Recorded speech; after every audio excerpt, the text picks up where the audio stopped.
Hi. It's a little bit later than usual when I'm recording this, so the lighting is a little bit different. Kind of nice, kind of blue and orange contrast colors. So if you remember, and there was a while in like the late early 2000s where when all the movie posters would be orange and blue, and that's because orange and blue are contrast colors, so they kind of pop when you put them together, just as with red and green and yellow and purple. So I sort of get some of that right here. Um, a very sort of low budget version of it. Anyway, time for the pig. As you remember, last time I introduced the theme song for Portable Pig, and see if you can remember it and sing along. Portable pig, what do you have to show us today?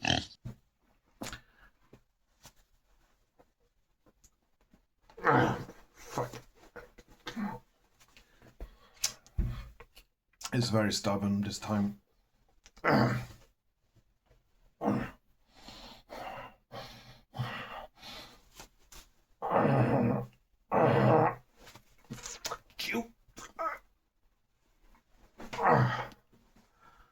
There we go. Well, it's a bit of cheese. Parmesan. I like cheese. It's very important to me in my life. It's part of my identity.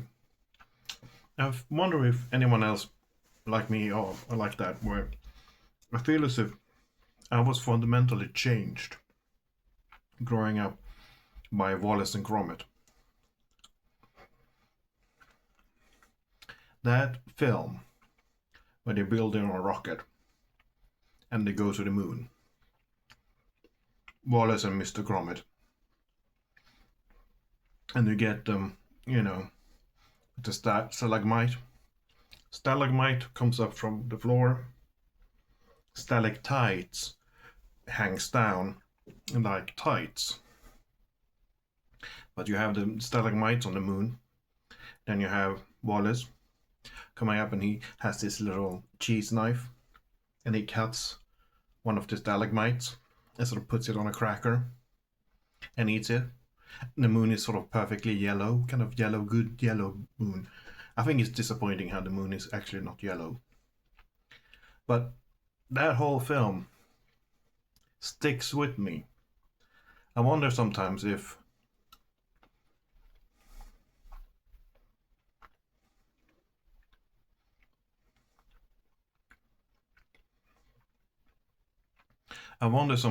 I actually like cheese or that film has sort of brainwashed me in a weird way.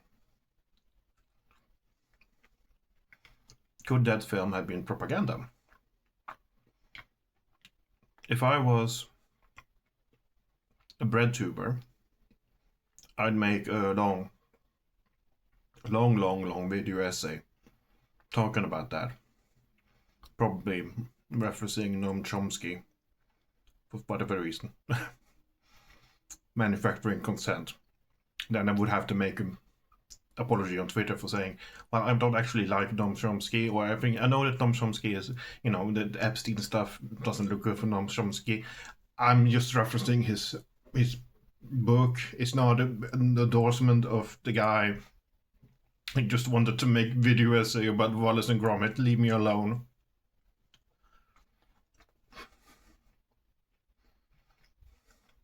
I'm gonna finish eating this cheese on camera. Pad out the running time a little bit. And I always liked the idea of, being some sort of. I always liked the idea of doing a late night radio show where I would get to work after sunset and I would start my show at like 10, finish around 2, and I'm gonna play the most sort of psychedelic out there music possible. A lot of Tangerine Dream, a bit of Mike Oldfield, maybe dabbled in sort of new stuff. Ostrich Tentacles, if you know that band. I'm not a big fan actually, but I know them. but I would play a little bit cosmic music. And I would want to imagine all of my listeners are late night truckers. But the kind of truckers that aren't the kind of typical trucker. They're more of the hippie trucker. Not even hippie trucker, that's the wrong way. They are like, they're the truckers out on a spiritual adventure. They do trucking because they want to see as much of the world as possible.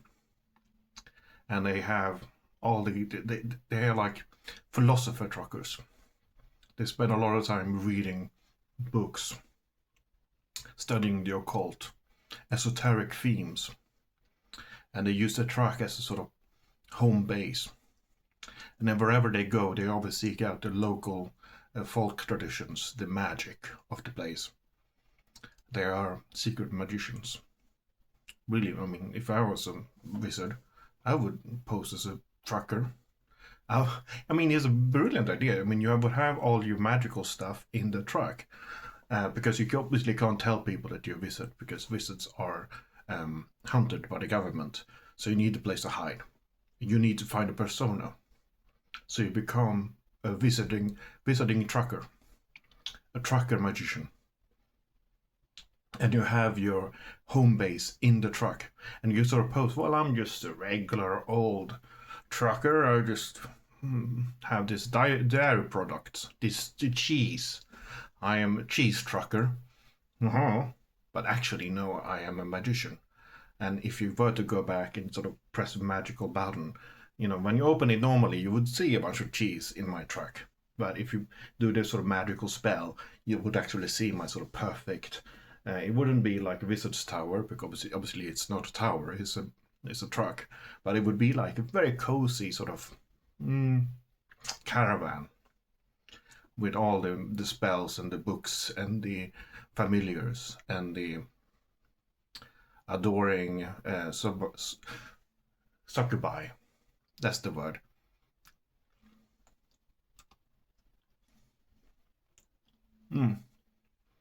These end bits of Parmesan cheese, by the way, that's very hard. Don't throw them away. You can grate them still. I mean, it's still edible. You can grate them and put them in pasta sauce. Very good.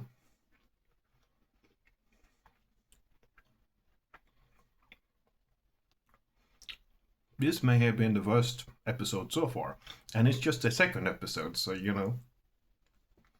we have a lot of fun ahead of us. Boop.